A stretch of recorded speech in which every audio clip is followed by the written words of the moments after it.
What's going on, y'all? So today I'm just going over this real quick. I do not plan on opening these. I just got these two Shining Fates boxes from my local GameStop. Shout out to Keely and Hallie for keeping me updated on those, keeping me updated on what Brilliant Stars packs come in. It's really dope to be able to go into a retail store and get those. I will be planning, I figure the most effective way for me to store booster boxes is honestly when a set comes out. As much as I love shopping retail, I think I will be ordering cases of booster boxes online for the foreseeable future. They will be 110, 120, maybe 130 if I buy a whole case. Regardless, still that's probably $20-ish off of each box, which makes a big difference when you're thinking pack wise. That's an extra 5 packs per box basically that you're getting. I mean, I'm not sure if that math is right, but regardless, you're definitely getting more for less money. And then on top of that, these sealed products in Pokemon are far more valuable. Like these bad boys, these Shining Fates ETBs, it's kind of weird.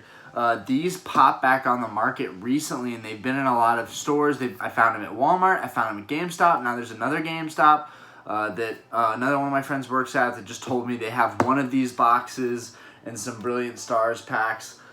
So I'll put these down. I really do want to open these at one point. I know this comes with a VMAX EV, so that's pretty cool. Mainly, though, everyone is looking for that shiny Charizard, so it's something that I will think about. If anything, if I do open it, I'll be opening it down the road when these become more valuable, so it's kind of a cooler, more exclusive thing for me to open. An update on Brilliant Stars. Whew. Okay, so I now, with these and the other 18 packs that I have here, this is also 18 packs right here, so I actually do have a full booster box worth once more of Brilliant Stars in the sleeves, which could give better pull rates, but also it will allow me to stock up on these individually with these sleeves, which kind of I feel like will have high resale value later down the road. But I still think these sealed booster boxes are the best way to go in terms of resale value. So I'm going to order a case of those probably for around $600 or $700, which is going to be pretty much my paycheck. But no regrets there. It's the newest set. I'll be on top of it, and I'll have a whole case of them, and then I can just keep opening sleeves and not worry about the booster boxes anymore and just leave those sealed. I really want to stack up sealed products for investment purposes. And then once I'm done with those booster boxes and I keep opening a Brilliant Stars pack every now and again, I can continue and kind of get back to the vintage the vintage sets that I love so much. I really don't have anything too exciting to announce right now. I've been losing every single bid that I put up, and I've also been way too busy to bid up people.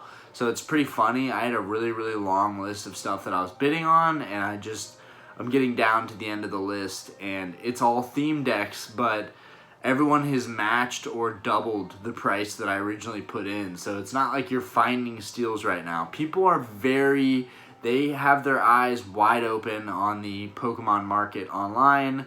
And I just think right now your best value long term is to get stuff out of these stores and sit on it. Not open it, but sit on it. I don't think it's worth chasing that card.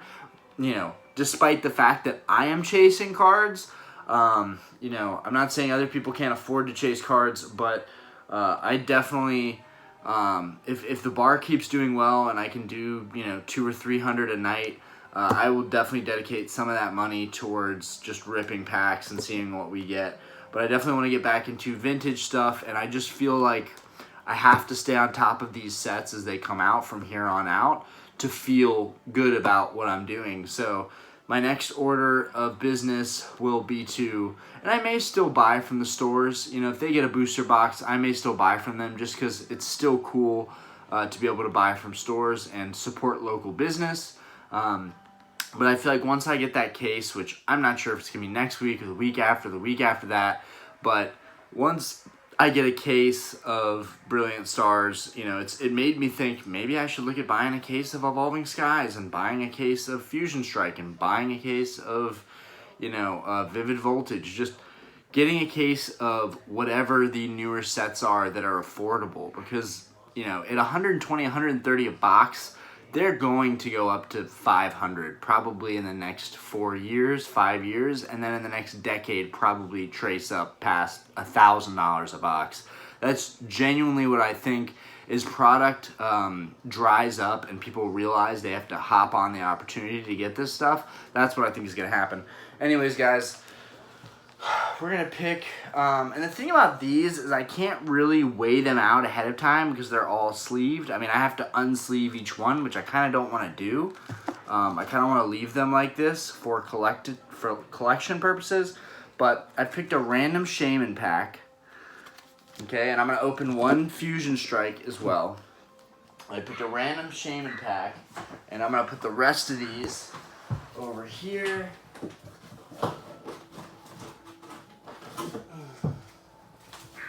And I just dropped sleeves everywhere, guys. Bear with me.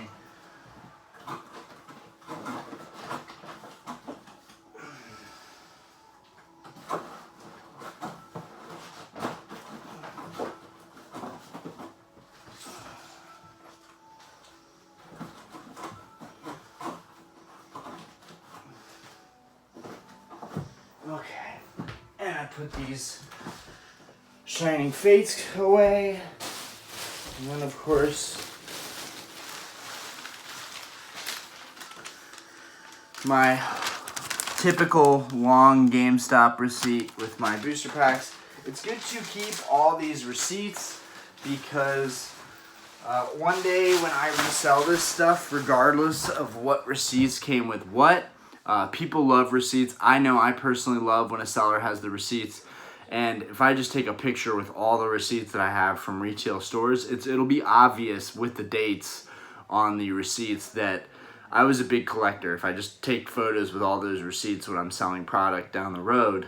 Now, I don't know where these are going to go value-wise, but I definitely think that keeping the receipts is a smart way to retain that value and also be an honest seller that people can trust, because who doesn't like a receipt of purchase? Come on. Alright, I've got this random Gengar art. We're just going to stick with 2 tonight. I'm honestly feeling better and better about the channel. I think I just opened way too much Brilliant Stars way too soon. But let's get to it. So, I've got these 2. I'm going to open the Fusion Strike first. And with more data that's coming out, on the weights, on the pack weights, I think some people really believe that you can figure out what goes with what, you know, or what has the best chances of getting those holographics. Like, is it, you know, what goes with what by, what I mean by that is, you know, is it the 22.58s that have the holo, or is it the 21.9 22 flat packs? From what I've seen, there is such a wide range of like different pack weights from that stuff comes out of. I really don't think there's a specific pack weight that works, and I think Pokemon has done a good job of that, because that means for people who are reselling stuff, they can't claim anything, or if they do, that's just up to the buyer to be cautious and say, hey, is this claim really true? Are these going to have a holo if they're heavy? I mean, it does make sense. It applied perfectly with the older packs, but, you know, times have changed. The way they make the cards probably has changed too. But let's go ahead and weigh this on our King Palm. Zero that in. 22.23. I really don't think there's going to be anything in this pack. I think it's going to be another $4 pack that just kind of gets burnt. But we can definitely, we'll find out here shortly. We've got the Boltund artwork. Boltund is definitely growing on me. I'm a big dog person. I have 3 dogs, so it's no wonder that Boltund would grow on me. Okay, Oh, look at that. Look at that. So, again, 22.23 really is a random pack weight. Kind of not light, but not heavy either. And look at that. We got the black border code card, which means there is a holographic card in here. Albeit it's probably just a Swampert or something that's a regular holo. Who knows, though? Let's find out.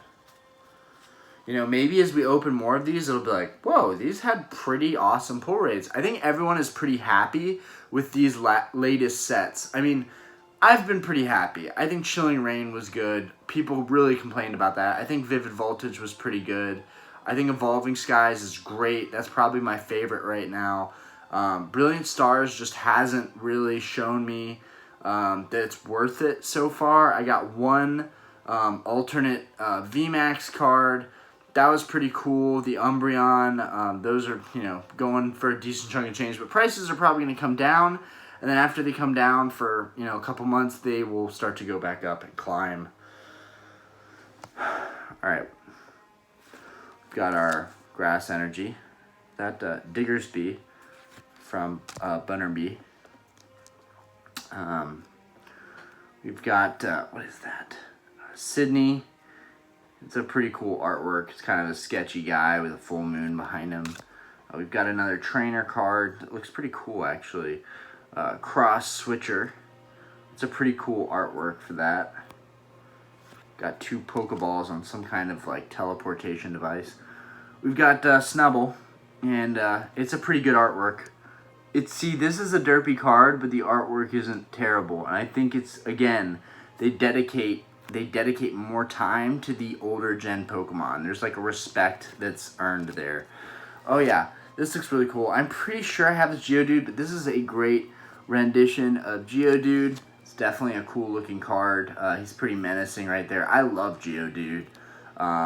He's just sick. Big rock guy with rock arms.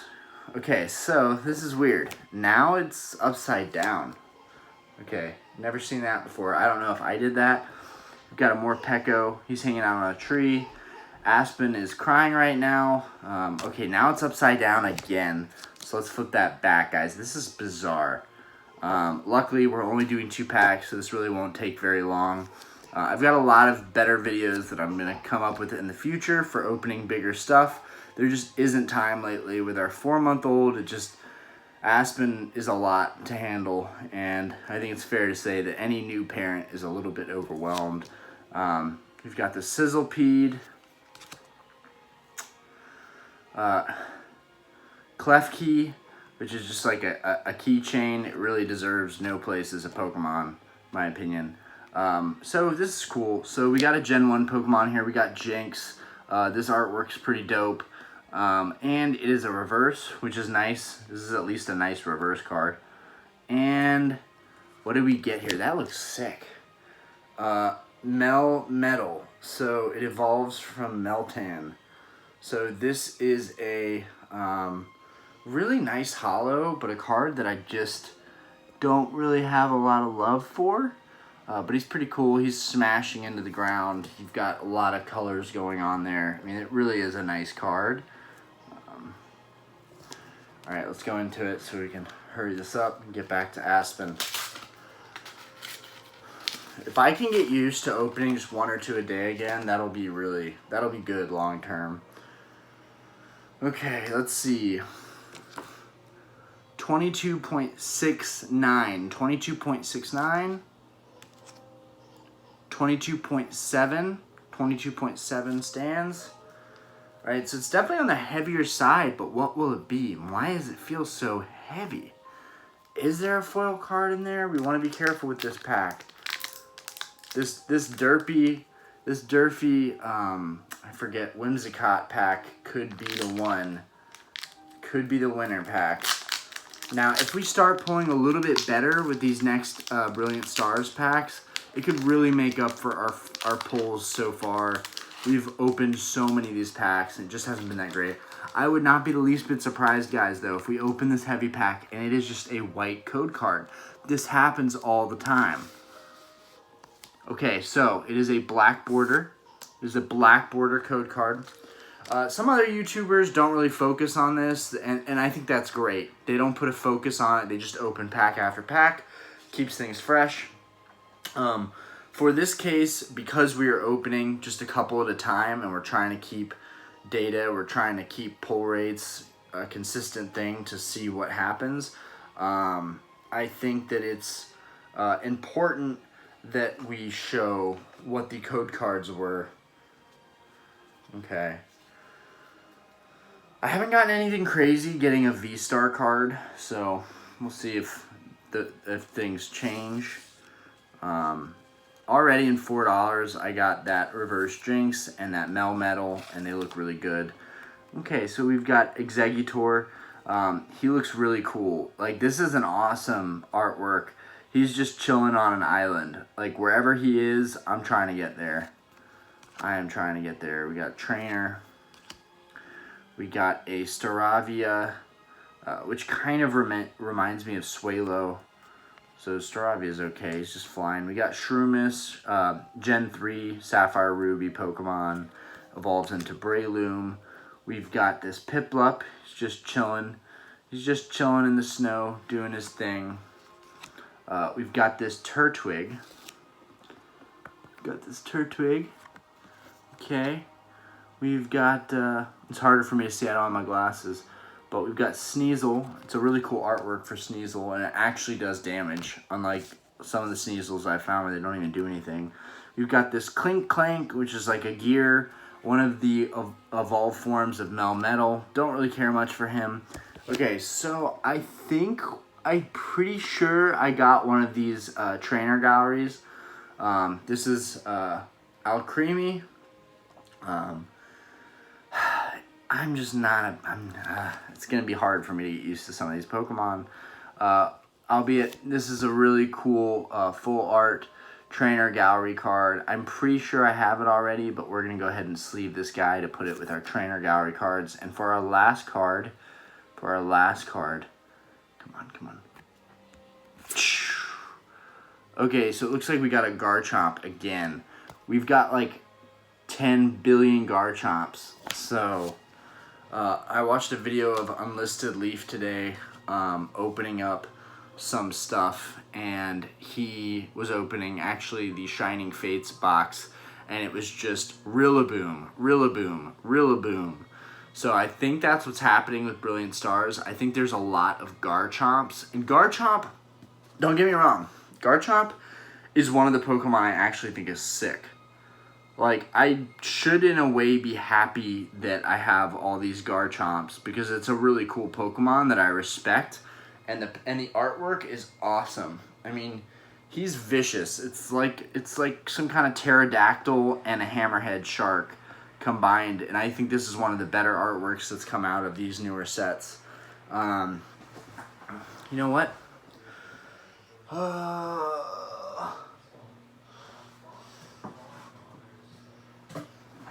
We'll open one more Fusion Strike.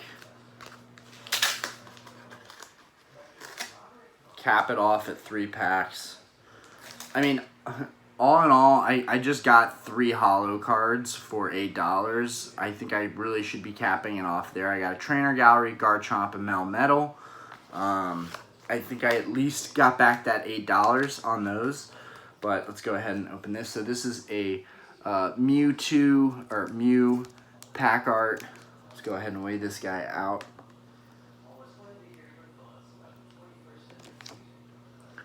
$22.48, kind of right in the median weight range.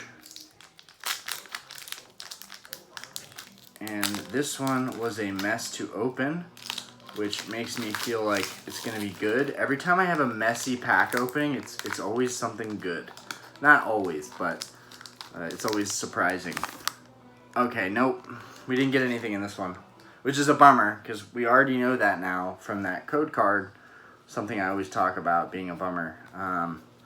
But I wanted to open the pack, and that's what we did. All right, so we've got this Dark Energy. We've got this really cool artwork for Croconaw. We've got this Trainer, Elisa Sparkle. Pulled one of those the other day. We've got Beware from Snuffle. From Stuffle. We've got Makahita, the fighter type from Generation 3. We've got Rookidee for your derpy Pokemon lovers. We've got Galarian Darumaka. You know, this is a derpy Pokemon that I think I could get behind with time passing. I don't know. It looks... It doesn't look terrible. The artwork doesn't look terrible on him. You really can't see. I wonder if you can even see that well. I don't have my glasses on, so it seems like it's a little blurrier. I don't know if I needed to clean the lens before I started recording, but we've got Sizzlepede. We've got Stuffle. Okay, this was our card. We got Simisage. Y'all know that I don't like these Pansage, Pampor, Simisage. I don't like these little monkeys. But again, in 10 years, I could be like, oh yeah, those are kind of vintage cool cards. Let's see what our rare is. And we got a Blissey. Blissey's pretty cool. Blissey's a pretty cool rare. Anyways, guys, that wraps it up. As these pulls get more and more anticlimactic, I am so hesitant to open product. Like, I'm so hesitant to open any of the ETBs or the boxes because sealed Pokemon product is kind of bound to go up in value and be able to not only get your money back, but maybe even double your money. Whereas once you open it, a lot of that value is gone unless you get a really good card, sleeve it immediately, and then, you know, either sell it or get it graded and sell it, which no one's grading cards right now. Everything is backlogged. So a lot of people, I feel like, are selling cards raw for these newer sets. Anyways, peace out, guys. Thanks for watching. I'm sorry I didn't get any crazy pulls, but yeah, it was pretty good. We got the trainer gallery. Okay, we got this. What was that? Melmetal, which looks really, really cool. Really, really good artwork, despite me not being a huge fan. Garchomp, as always. We got our Simisage in here for our reverse. We got our Jinx for our reverse. And we got this Blissey rare, which cards like this, these non-holo rares, they could get to like $5 to $10, I feel like, in like 10, 15 years. But we'll just have to wait it out and see. Anyways, peace out, guys. Thanks for watching.